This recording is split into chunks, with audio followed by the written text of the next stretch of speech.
Chapter 1, Introduction. What is it like to be a top blogger? No matter what you end up doing, working online is a fantastic opportunity and a great way to enjoy more freedom and potentially higher earnings. If you work online, that means you can work from anywhere in the world, that you can set your own pace to work at, and that you can choose your own salary. But while working online is always great, there are a lot of different forms that this can take, and not all of them are made equal. In other words, some online businesses are more profitable and more enjoyable than others. And if you're working to provide a service such as web design, copywriting, or coding, then essentially you won't be doing anything all that different from working for an employer. Clients mean deadlines, and they're essentially very similar to bosses. And then there are those hustles that you can get into online. Things like selling ebooks or working as an affiliate to promote someone else's ebook. These are passive income business models that will earn you cash while you sleep or while you travel the world. They're low input and high yield in many ways. They represent the very best of both worlds, and they are an ideal choice for those looking to earn money quickly. But let's face it, these business models don't have all that much ambition attached. Selling an ebook is not exactly changing the world, especially if it's not even an ebook that you made yourself. What's more is that selling ebooks aren't going to get you all that rich. There's definitely a cutoff point at which these get-rich-quick schemes stop being profitable. There's a ceiling that limits how much you can earn, and it's also not particularly exciting or rewarding. To be honest, a lot of people who make money online using these sorts of methods aren't all that likely to actually believe in the products they sell. Essentially, this feels like scamming people in order to make money, which isn't a great feeling. This is why I firmly believe that becoming a top blogger is the best way to earn a lot of money online. In this post, I'll be looking at what that entails and how you can get there. But first, let's take a look at why blogging is the perfect way to make money online. The reality of blogging. Firstly, being a top blogger means generating a passive income. You'll have a website that will earn money for you, but you won't need to put in a lot of daily work in order for that to happen. This isn't like writing or web design, where you are getting paid for the time you put in. Here, you have done your work up front, and thus you can kick back and relax while the money comes in from adverts, digital product sales, and sponsors. That's not to say that there's no ongoing work, mind you.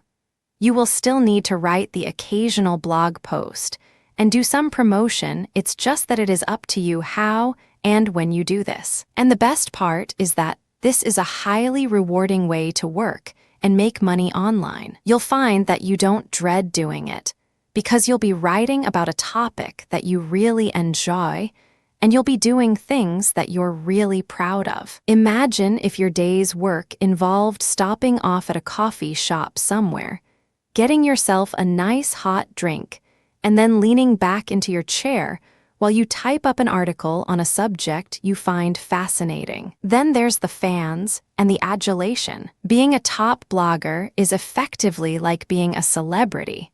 People will read what you write, and they'll leave comments and respond. It's an amazing feeling when you write a post that you're really proud of and that you poured your heart into, and then you get emails from people who read it and found it fascinating. It's an even better feeling when you stumble onto a forum where people are discussing your ideas or recommending your posts. You'll be an authority in the niche you love, and you'll get to spend all your time reading and writing about it. And the potential earnings for a top blogger are huge. Really, the only limit is your ambition. Take a look at someone like Pat Flynn, Tim Ferriss, or Mario Popova, and you'll see that you can become really very wealthy from a big blog by selling products, by working with sponsors, or even just from Google AdSense. What's more is that a blog can serve as a platform to something else. This can be a tool that you use to become a published author,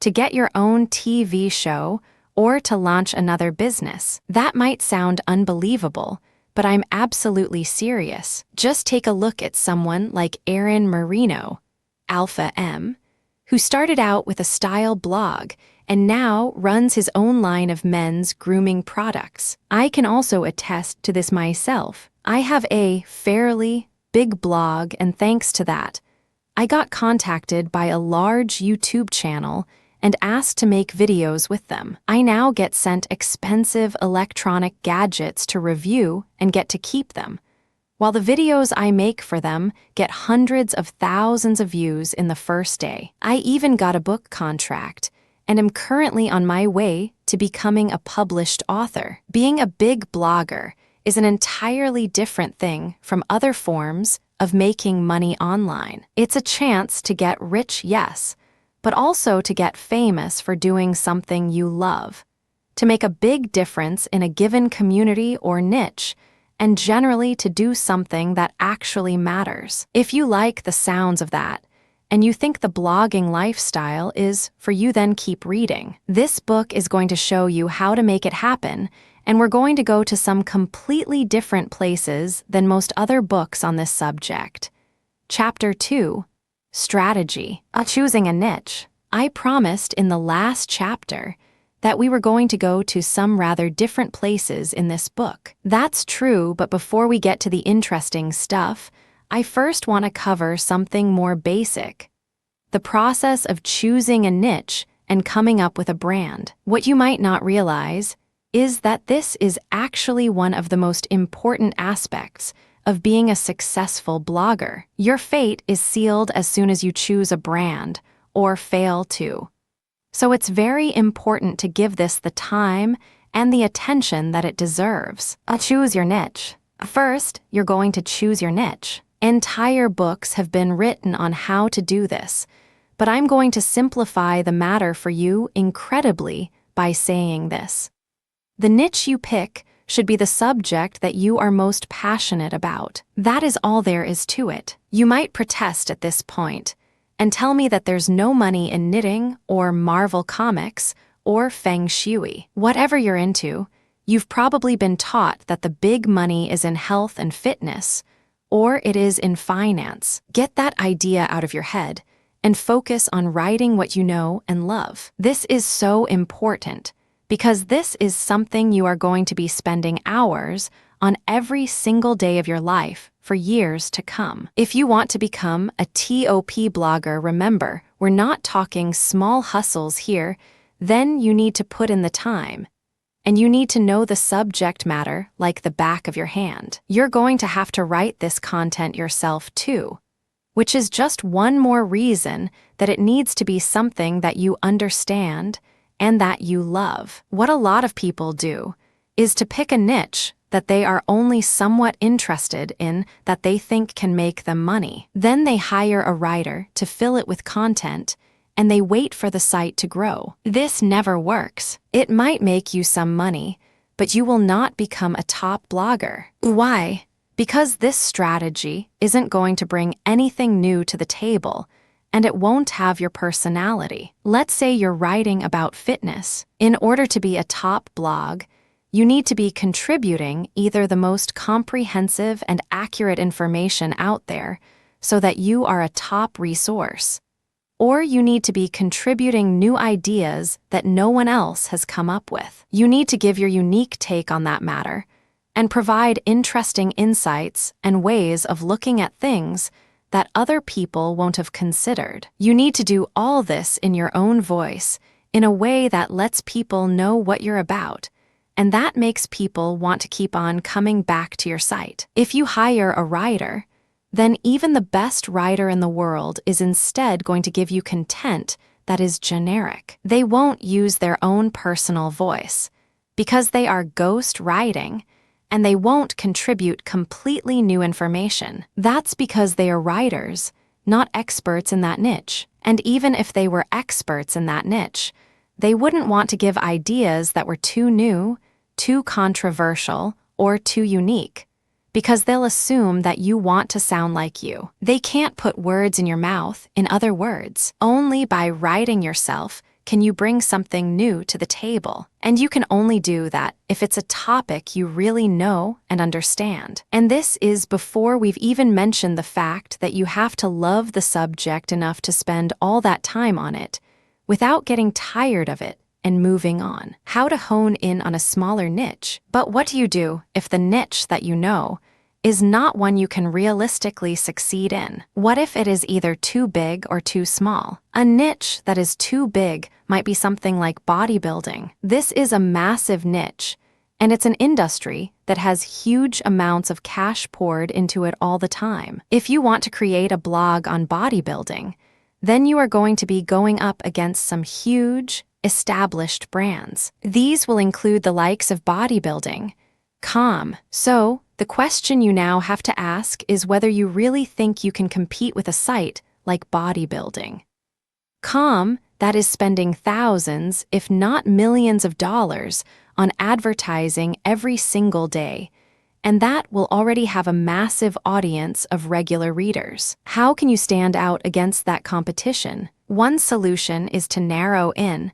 and make your niche a little more focused. What's a subsection of the bodybuilding niche that you can make your own? I've seen entire blogs on how to work your calves before aimed at people who aren't happy with the size of their calves. If that's all you're focusing on and that's where you're putting all of your energy, then you can compete with bodybuilding.com in just that one capacity. But a better example might be to focus on a specific demographic. That could mean fitness for the overweight, for the elderly, for women, for students, for mums, or for entrepreneurs. One of my favorite examples of a successful blog is Nerd Fitness. Nerd Fitness is a blog about fitness that is aimed at nerds. This carves out its own very specific section of a larger niche and allows it to compete with much bigger names. You can also make a niche bigger by combining it with other topics and other ideas. Nerd Fitness does this in a way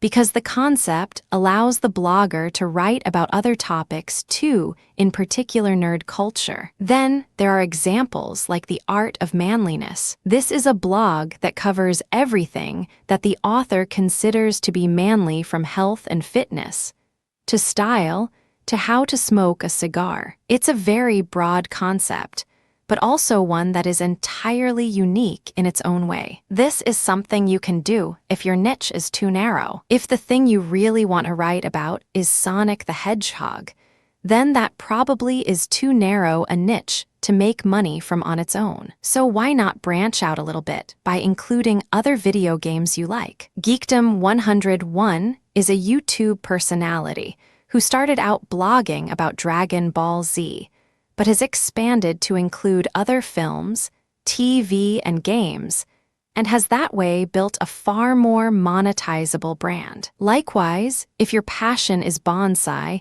and you want to make that subject a little larger, then how about including some other things you're interested in that are related? Perhaps Japanese culture, horticulture, art, philosophy, painting. In this way, you are now starting to create a brand out of your niche, creating a very distinct topic and tone that helps you to carve out your own audience while writing about the things that really interest you. Route to market. The other thing you need to think about when you start coming up with the idea for your blog is your route to market. That means thinking about the ways in which you're going to market your blog. At first, your blog is not going to be highly monetized. You might be able to sell a product, but you'll need to build a big audience before you'll start shifting units. Likewise, AdSense and other display advertising won't earn you much at all until you start getting heavy traffic. So that means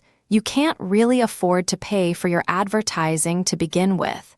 And that in turn means you need to find ways to market yourself for free. A route to market is a direct channel you have to your target audience. Your target audience is your persona, the imaginary person for whom your site has been designed. You need to know what kind of person this person is and where they can be found.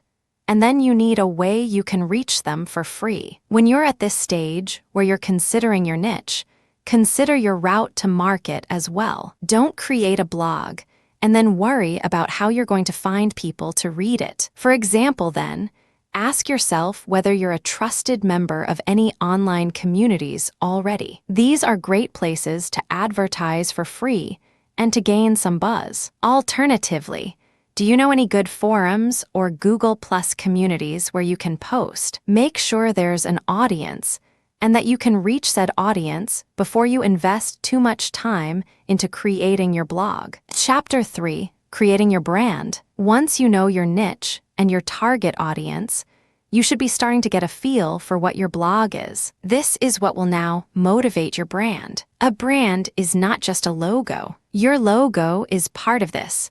But what's more important is the mission statement behind that logo. In other words, you need to know what it is that your blog is doing for people, what kinds of people will read your content, and how you plan to bring value to the world. I highly recommend that you check out Simon Sinek's excellent TED talk on the Golden Circle. Here, he explains that what makes a successful brand is not what it does or how it does it, but why it does it. What is the philosophy behind your blog? And more specifically, what kind of lifestyle are you trying to promote? In the case of our bonsai blog, you might be promoting art, peace, and culture. If you have a blog about fitness, then your mission statement might be helping people to lead a happier and healthier life, filled with new experiences and positive energy.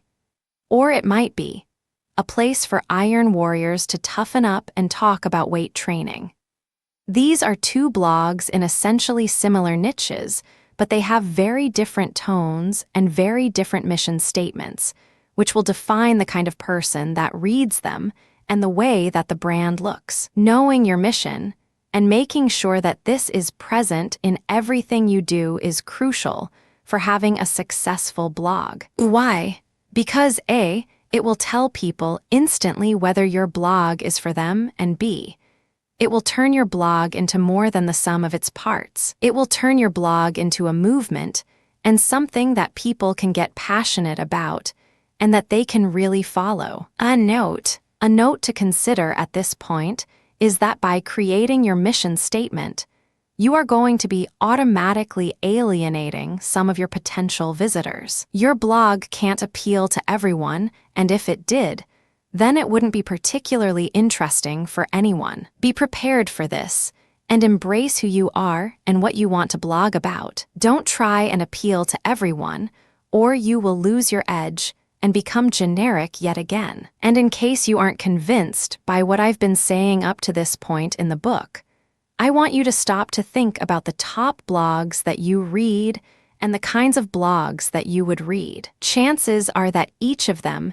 is promoting a lifestyle or a movement. Chances are that each of them is doing something interesting and new. Now imagine a blog called How to Get Fit that only ever posts articles with titles like Top 10 Pec Exercises or How to Lose Weight for Summer. Would you bother to read that? No, because it's derivative. You've read this stuff 1,000 times before, and you don't stand to learn anything new or interesting from it, so you won't read it. Generic blogs don't become top blogs. To succeed, you need to have real passion for what you're doing, and you need to be yourself. It may sound a little cheesy, but it really is true. Creating your logo. Okay, so now you've done all that strategizing, you're finally ready to start creating your logo. Your logo needs to be something that evokes the philosophy and the mission that you've settled on. You need this to be something that people can look at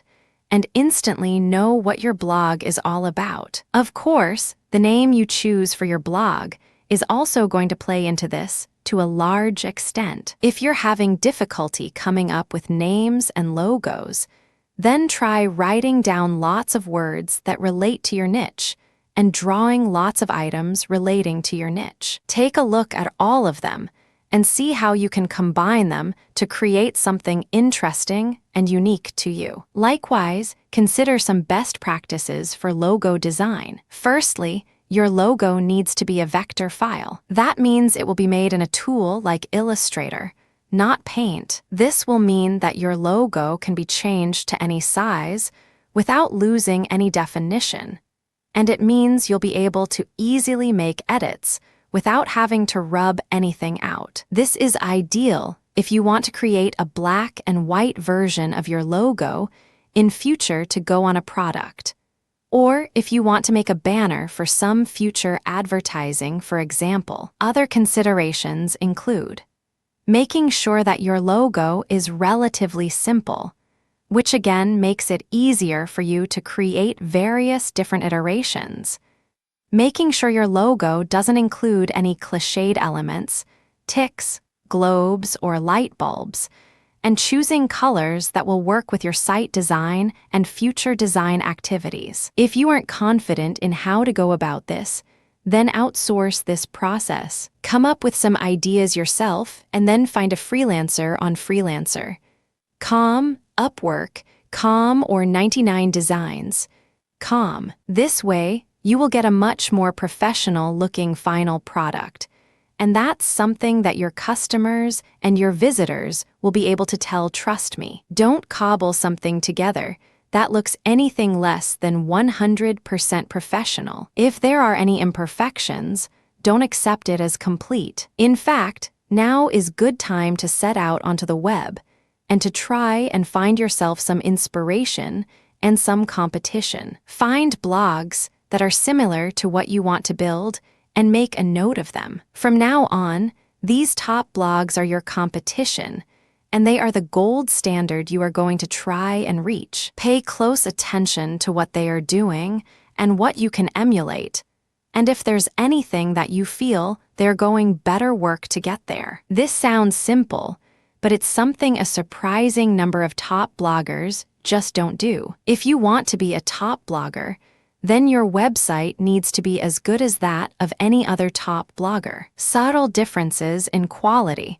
make a big difference that your readers will feel. Chapter 4, Building a Top Blog. This is a good time for us to discuss how you go about creating your top blog. We just discussed the importance of creating something that is every bit as professional as your inspiration for your logo. Now it's time to take the same approach to creating your own website. Again, it needs to look just as good as the best in your niche. Cut no corners, and don't accept anything that anyone could consider to be unprofessional or amateur. The basics. Okay, so I'm not going to go into massive detail here about how to create a blog. It's really very easy to get detailed instructions on how to do things like signing up for a hosting account and setting up WordPress.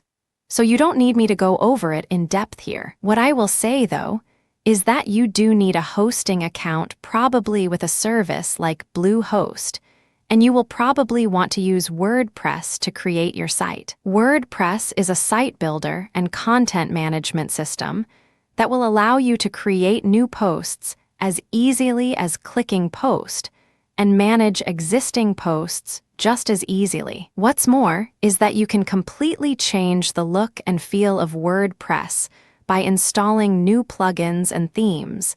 And there's a huge, thriving community filled with people who will help you to get to grips with it.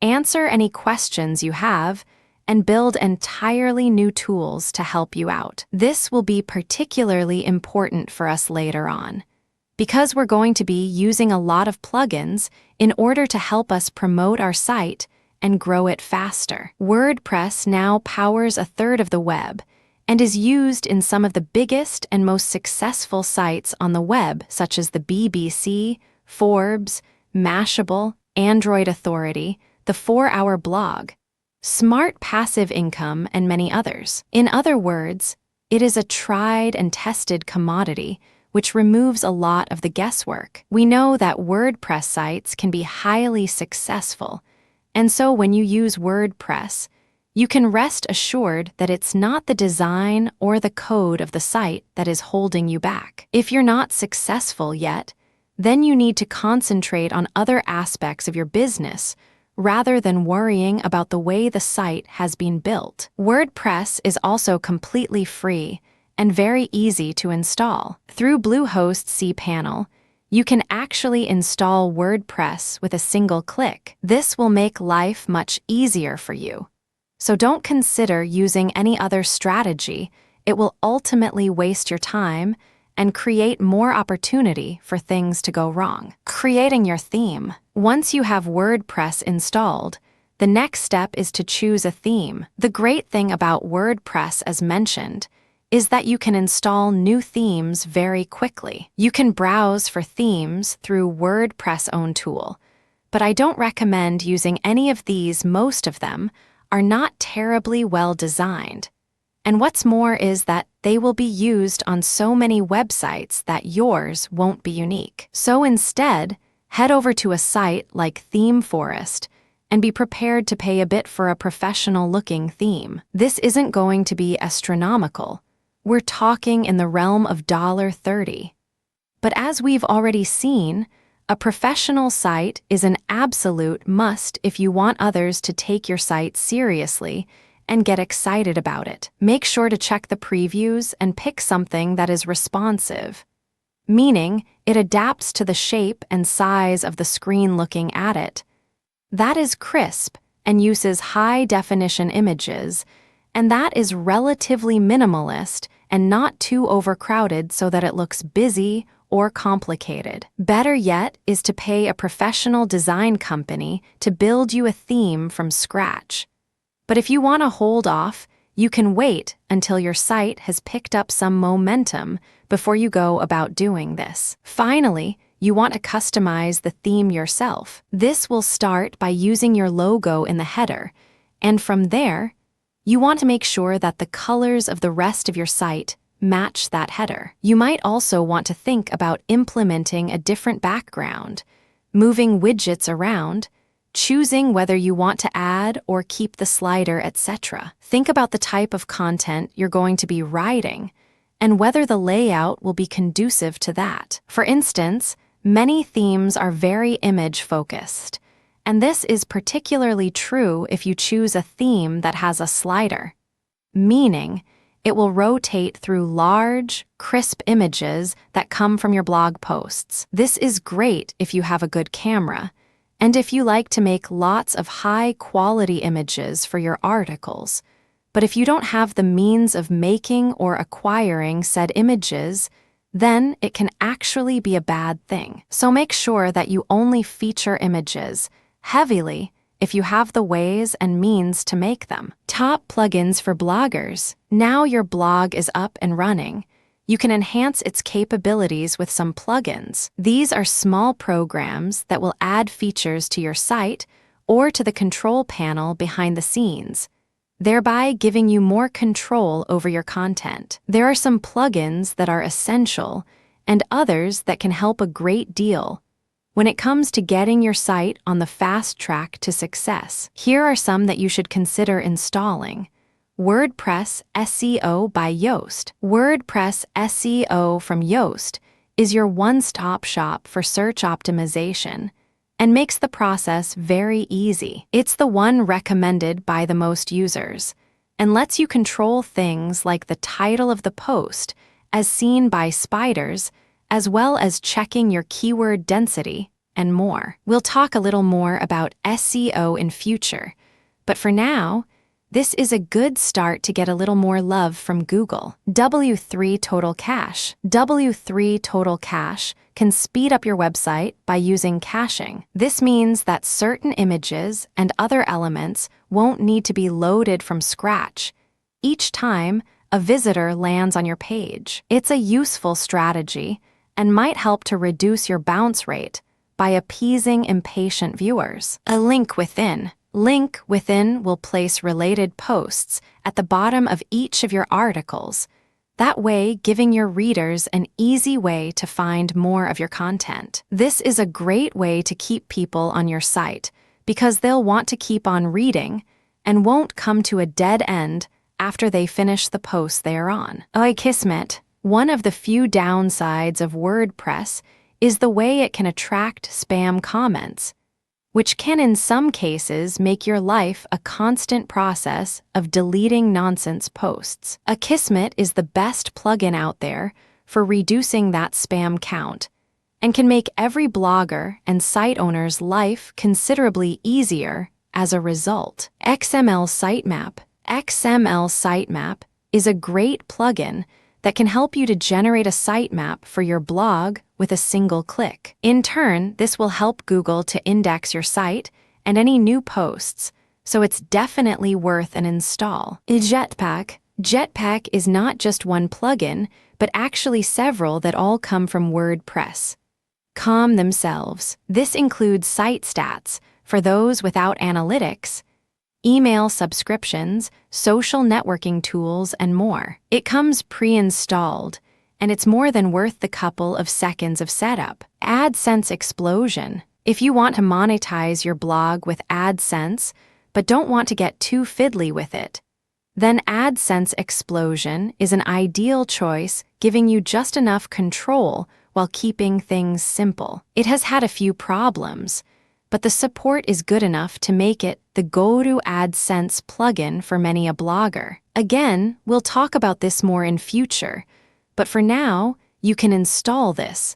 Add your own AdSense code if you have it and start profiting right away. All-in-one favicon. All-in-one favicon is the simplest way to add a favicon to your site, that being the small image that comes up next to the title in the browser. This will make your site look more professional and increase your brand awareness in moments. Google Analytics. While Jetpack gives you some web stats, they pale in comparison to the in-depth nature of Google Analytics that will really allow you to see how your site is performing and hone it to perfection. This plugin means your site will be analytics ready with no hassle adding code to your pages manually. Google Typography. If you go with a pre-made WordPress theme, you're still going to want to edit it to make the design yours. Changing the typography is one important way to do this, and this plugin makes that simple. Go back and look at those top blogs in your niche again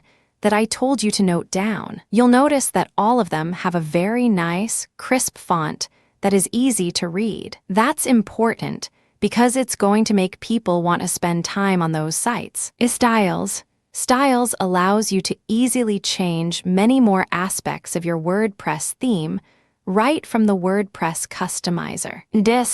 Discs is the best comment system for many reasons and will improve the look of your comment section as well as making it incredibly easy for users to post and for you to manage. This also creates a new way for people to discover your site through the Discs community itself. Optimized database will help to keep your database clean, thereby keeping your site sprightly and avoiding errors. WooCommerce is one of the best and easiest ways for businesses to sell products directly from their site and thus monetize their blog. More on this later again. The plugin is free, but payment gateway extensions will cost you a little $25.75. iThemes Security, formerly known as Better WP Security.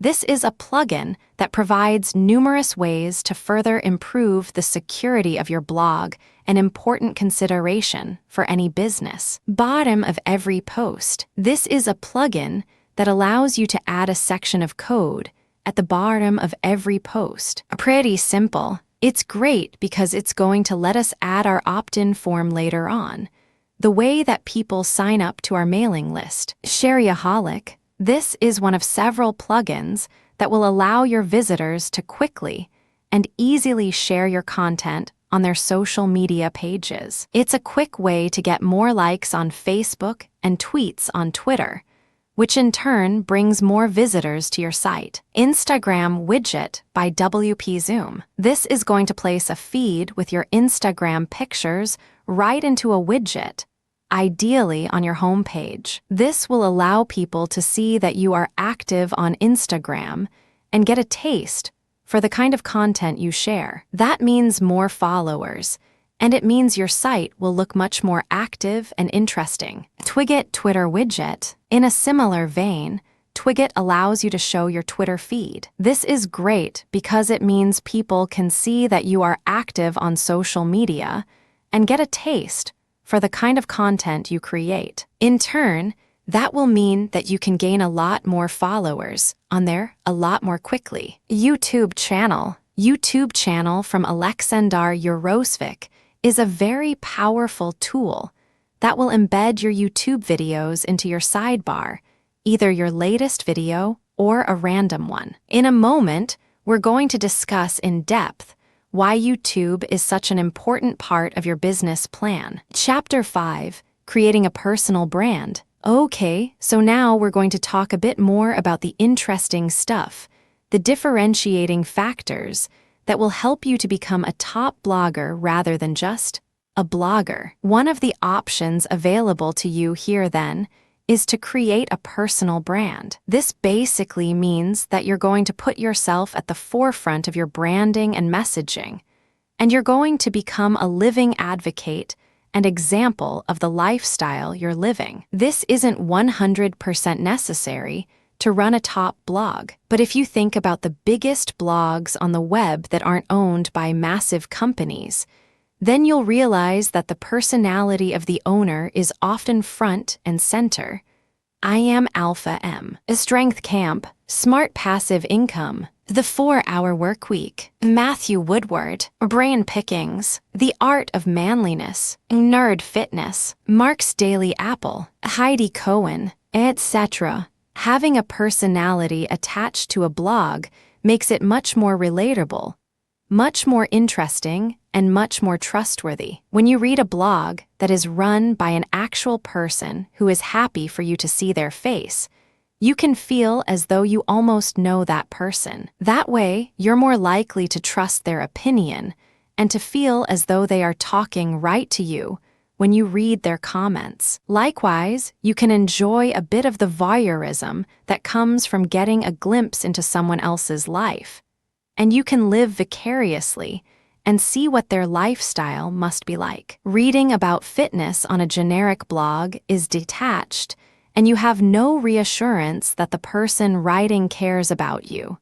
that they practice what they preach, or that what they preach even works. But if you are reading the blog of a guy who lives the life he promotes, who is in fantastic shape, who looks confident and attractive, and who is friendly and outgoing, then suddenly they become a walking advert for the ideas and lifestyle they recommend. Suddenly, you want to listen. Creating a personal brand also opens up a lot more marketing opportunities and makes a lot more sense when it comes to Instagram, etc. So how do you do it? In life, your name is your most important brand. Now that is also going to be true in an even more literal business sense. And just like any brand, you need to invest if you want to get the most from it. In other words, you need to practice what you preach, and you need to show that you are someone worth listening to. If a tramp came up to you and started giving you advice, would you listen? No. Likewise, if a regular-looking guy or gal came up and gave you advice, you might likewise not be all that inclined to listen. We listen to people who seem to have it all together, and so you need to try and present that face to the world. This means that you need to start thinking about how you come across. If you don't normally spend any time looking after your health and fitness, then you need to start doing that and hitting the gym. Likewise, you can start thinking about your clothes a little more and giving yourself a little more time to shave, to clip your nails, and to moisturize. Spend a bit more money on your clothes. This might mean you need to own fewer items of clothing, but it is much better to have a few very impressive items than it is to have a lot of junk. Make sure that things fit as well. All this might sound small, but if you are creating YouTube videos or posting images to Instagram, Then people will unconsciously pick up on that nice watch and the high-quality fabrics you're in, and this will give what you're saying more weight and more credibility. Instagram is a great place to focus on how you're going to create an image for yourself. Instagram is all about making life look more artistic and more exciting than it is. So make sure you are taking photos of the things you are doing that are relevant to your brand, and make sure that you are playing with angles, lighting, and filters in order to make them more dramatic and desirable. Again, take a look at what the top people in your niche are doing. How are they selling the lifestyle? You can also be a bit candid with it. Don't be afraid to show occasional pictures of yourself out on the town with friends, or traveling, or chilling with a mug of coffee. Don't do this too often if it is off-brand, but do it a little because that way you can demonstrate that you are a well-rounded person with a lot going on. Once again, this makes you a person that people want to emulate, follow, and listen to. Remember, it's all about the brand really, and that means demonstrating that you have the lifestyle that your readers want. You don't need to be dishonest, but just make sure that you practice what you preach and that you can show the benefits of that on the camera. Creating social media accounts is very important if you're going to be building a personal brand, and this will allow your visitors and your followers to feel as though they're getting to know you. We'll discuss this more in future chapters. Chapter 6, Creating Content. Now you have your blog and your brand, and you know the kind of personality that you want to portray. Everything is in place for you to start filling your site and your social media accounts with content. And yes, it is implied that you should have set up social media accounts on at least the top sites by now: Instagram, Facebook, Twitter, YouTube, Pinterest. If you haven't, then go and do that now. Now you can begin posting. And here's what that is going to entail: blogging. To become a top blogger, you need to blog. Obviously, our aim here is to go full-time as a blogger so that we aren't reliant on any other source of income, and we can potentially give up the day jobs. One of the first things you need to know in order to do this, then, is that your blogging is going to need to be highly regular. You need to post at least once a week, but where possible, I recommend that you post much more frequently. This is another thing that should be fairly obvious, but that seems to elude a lot of new bloggers. If you want to blog full-time, then you need to treat it like a full-time job to begin with. You can't blog for 2 hours a week and expect to become top dog. Blogging frequently will help you to get more attention on Google because it will create more content for Google to index. And because it will help you build momentum with your readers, you'll be giving them a good reason to come back regularly apart from anything else. At the same time, even if you only have long-tail keywords, meaning that you only occasionally get a visitor from Google on each post, the more you have, the more you will scale up your profits. Look at it this way. If each blog post you have gets 20 cents a month from Google, and you write 40 blog posts per month, then you'll still be making $96 within the first year. Fortunately, the nature of Google and blogging in general is such that things like this tend to snowball. The more people read your site, the more you'll get shared, and the more additional people will come to your site. So, the more content you write, the better. Only problem is that it takes a lot of time to write content, and when you start out, you'll probably be trying to fit this in around your other daily activities. That's why I highly recommend that you consider using somewhat smaller articles for the most part. Make these around 700-800 words, and that way you can more realistically manage to write several a week. You could even write these at the start of the week in order to make sure you have a batch ready to go. That said, there are a lot of positives for writing long-form content, which Google is a big fan of. Long-form content is anything 500 words or longer, with lots of links and with lots of images, etc. These types of posts can become resources, meaning that Google will feature them more prominently, and meaning that your readers might share them as useful tools to illustrate a point or bring someone up to speed on a subject as part of a discussion. Ideally, then, you will intersperse your lighter posts with a couple of mega posts to keep your site more varied and to give yourself the best of both worlds. Ideally, posting 3 shorter posts a week and 1 longer post would be an excellent place to start. What to write? Okay, so the next question is what you should be writing. That is going to depend on the nature of your site and the niche, of course, but some things that will be true regardless of your topic are: it should be written in a colloquial, friendly manner that is easy to read. It should provide value to the reader. It should be unique, exciting, and engaging. Again, stay away from things that are generic and instead only write topics that are exciting, new, and original. For instance, you might find a way to combine 2 different subjects in a unique and interesting way. What footballers can learn from martial arts. Or you might just dive deeper into a subject than most people do. The psychology of gardening, why is it so addicting? Again, stay away from the generic stuff. You want your content to be so unique and exciting that when someone sees the title, they feel compelled to read it. Treat each post like a product and put all the same care and time into it as you would with any other product. Social media posting. That's how you will keep your blog alive with content.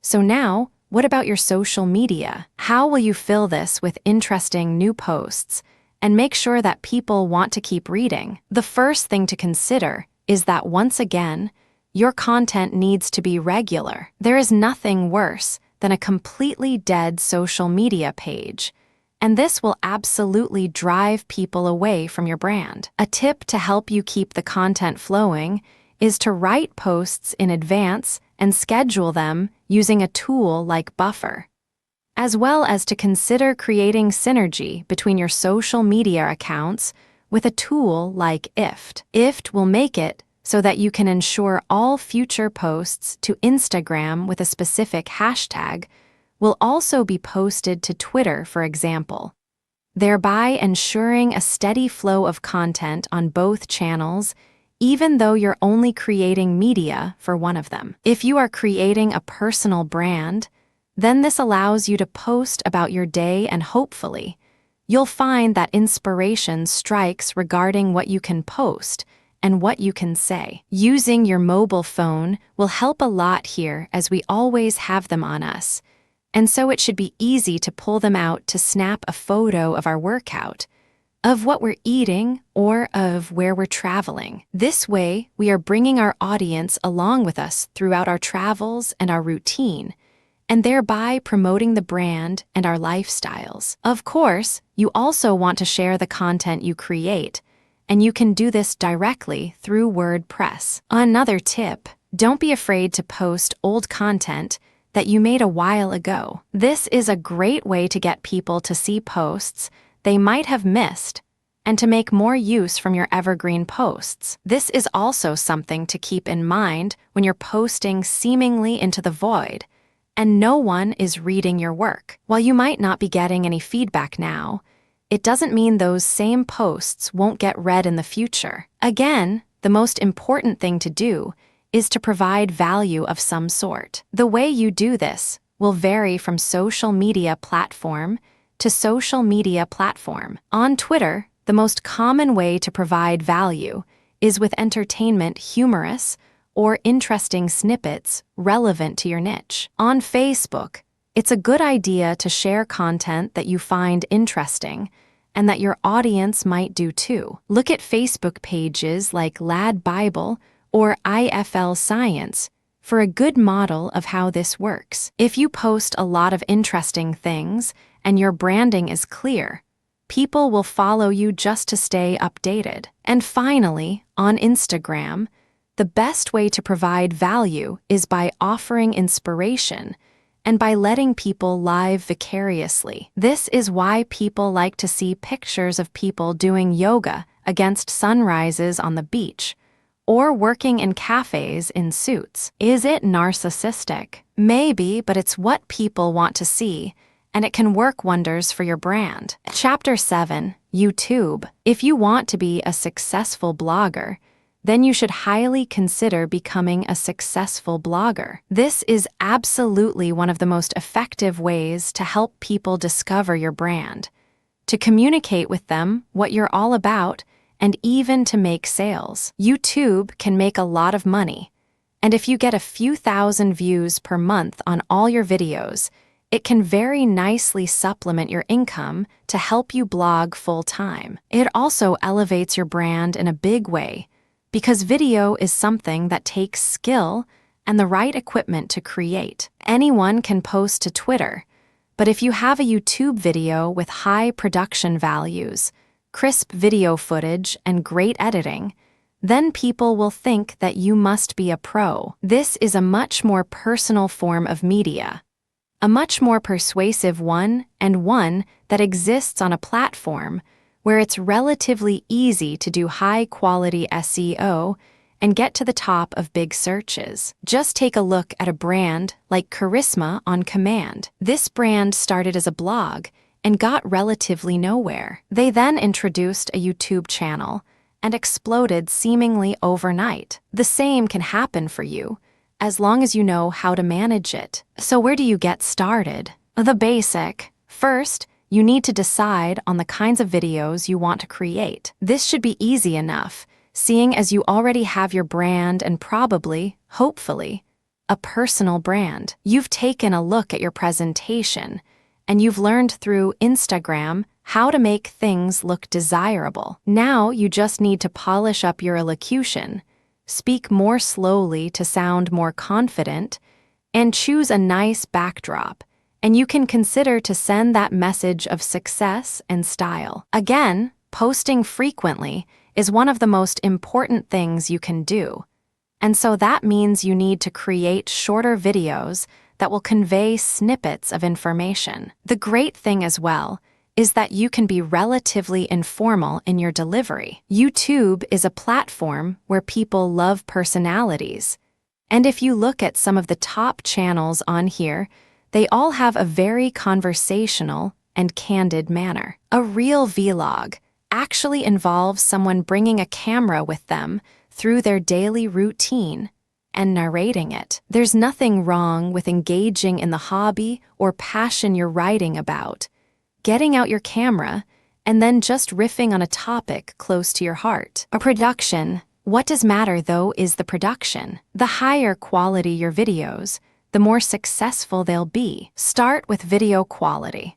Your videos should at least be 1080p HD, and that means you need a decent camera. Ideally, something like a Lumix with a flip screen, so you can see yourself while you record. That said, a smartphone will do fine if it has decent autofocus and a high-quality sensor. Actually, more important than this, though, is lighting. Your videos need to be bright, which means you either need to stand near a window or you need to make the relatively small investment of a decent softbox. This will provide lighting for you that looks professional and make a huge difference to your videos. A similar quick and easy upgrade is to get better sound. You can do this with an external mic or with a lapel mic. The Snowball mic from Blue Yeti is one that many vloggers recommend. Finally, you need to have good editing software so that you can put this all together. You're going to want some decent background music. Commission some from a composer on Fiverr.com, and you'll want a decent video opener. Ditto. Place your logo in the top left. Then stitch all this together and sync your audio track using something like Adobe Premiere or Final Cut Pro. Now, with your video component, your audience will feel that they can get to know you, and you can start to cross-promote across all your channels. Add your YouTube channels to your blog posts by embedding them, and tell people on YouTube why they should definitely follow you on Twitter and check out your blog. Of course, the plugins we discussed mean that when someone visits your site, they'll be able to see all the media you're creating on all the different platforms. Chapter 8. Promoting your blog and videos. Unfortunately, blogging is not as simple as build it and they will come. Although regularly posting on Instagram and on YouTube will help this. Just because you have a great blog, that doesn't mean that people are going to want to read it regularly, or that Google is going to help people to discover it. So how do you get the word out? There are a number of different strategies, but I'm going to focus on the most important ones and look at this from the perspective of a top blogger, rather than your conventional internet marketer share your posts. Actually, the most important thing you can do to start building an audience for your blog posts is to share those blog posts. There are a number of ways you can do that, and chances are that with experimentation, you'll find what works for you and what doesn't. A great option for many people is Reddit. Find the subreddit that is most relevant to your niche, and then post your blog posts in here,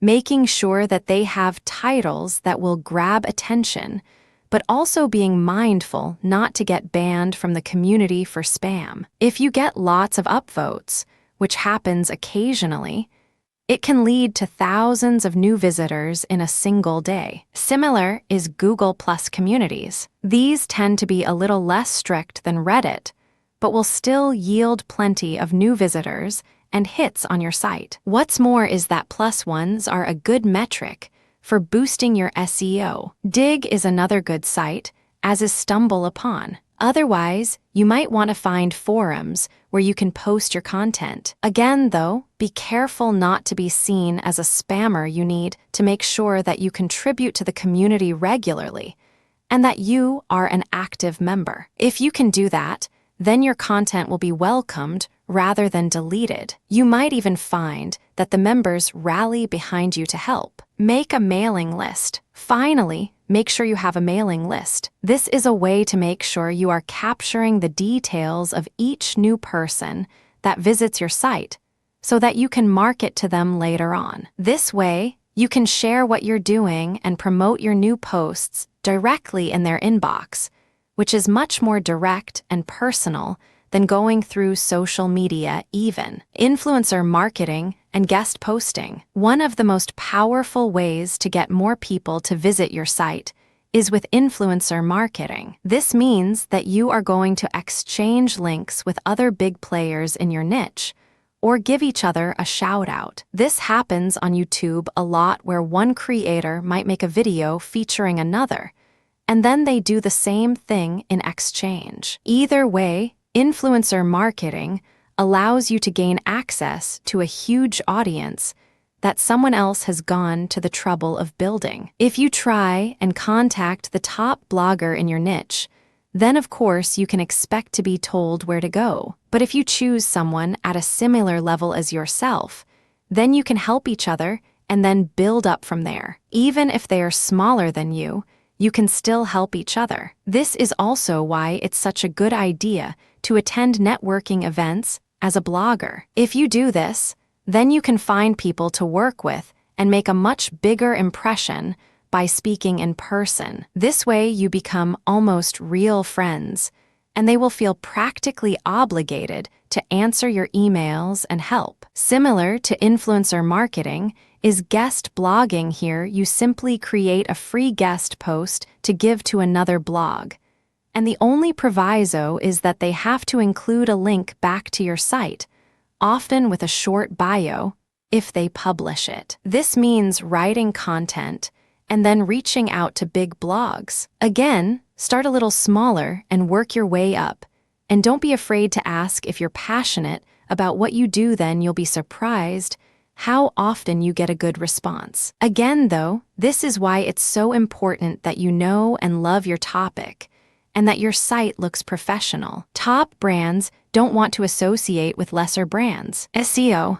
I'm not going to go into detail about this here. This is not a book on SEO, but suffice to say that if you want your site to do well, then a little search engine optimization certainly doesn't hurt. Spend some time learning the basics of SEO and make sure that your on-page content is up to scratch. Don't cram keywords, though, and don't write for the search engines. Write for your audience, and just make sure that you are naturally using related language and ideally, the occasional synonym or keyword. It doesn't hurt to do some basic research about what kinds of things people are searching for in the niche either. Make sure your pages load quickly and are responsive for mobile too. The plugins and themes section of this book should have helped with that. The most important part of SEO is to have a diverse and organic-looking backlinks profile and to get links from the biggest sites you can. Ideally, you want links from sites that Google trusts, and you can see this by looking at which sites Google features in its news section. If you can't get links from them, then get links from people that they have linked to. Think of this like a game of degrees of separation. Combine this with links that you acquire from people who want to share your content because it is so high quality. This is why it's so important to write for people and not bots. Nothing beats real links from real people. One last tip when it comes to marketing is to look after your fans. If you've ever read the book 1,000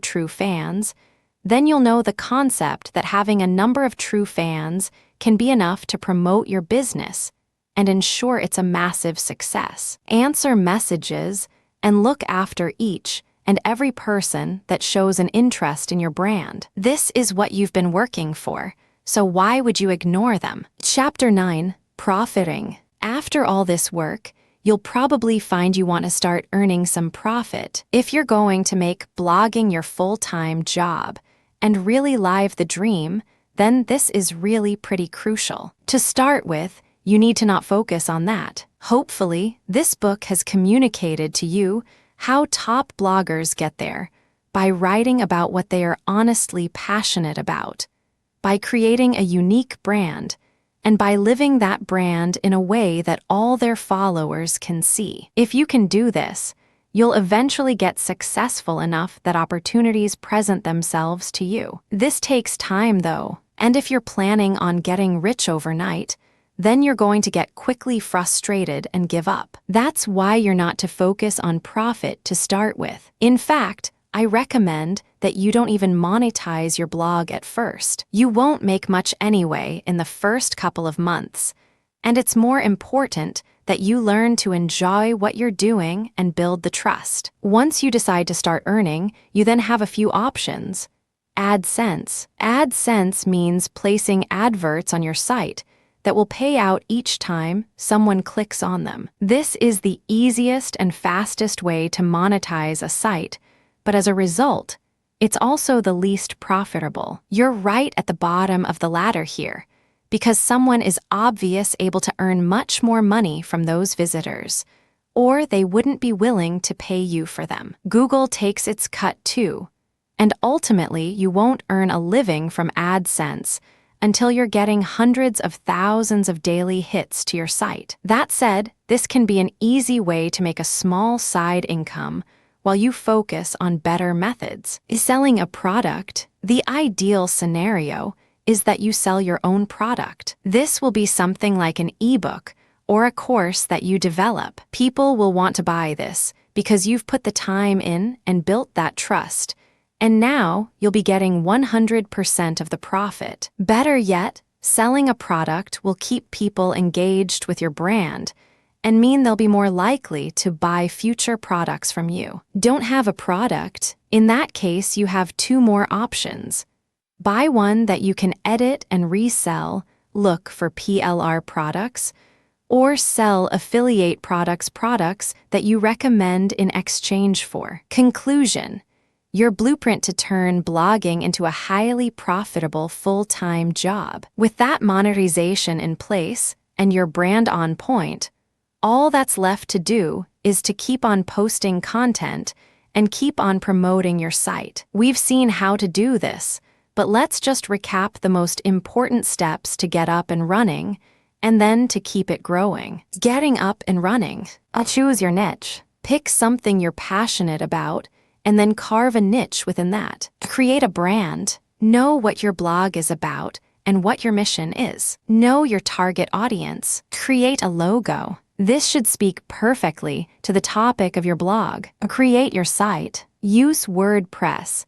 Make sure it is as professional as your top competition. Install the recommended plugins and customize your theme. Get on social media and YouTube. Make sure your branding is consistent across all these channels. Invest in yourself. Make sure you embody your brand. Keeping it growing. Aim to post at least 3x700 plus word blog posts and 1x1, 500 plus word blog post per week. Post to Twitter, Facebook, and Instagram at least twice daily, ideally more frequently. Ensure synergy between those 3 channels and your blog. Post 1x new YouTube video every week. Create 2x new guest posts per month / influencer marketing opportunities. Attend blogging networks. Post to communities and forums in your niche. Be an active member of those communities. Answer your fan mail and comments. Look after your followers. Keep this up and make sure that you really love what you're doing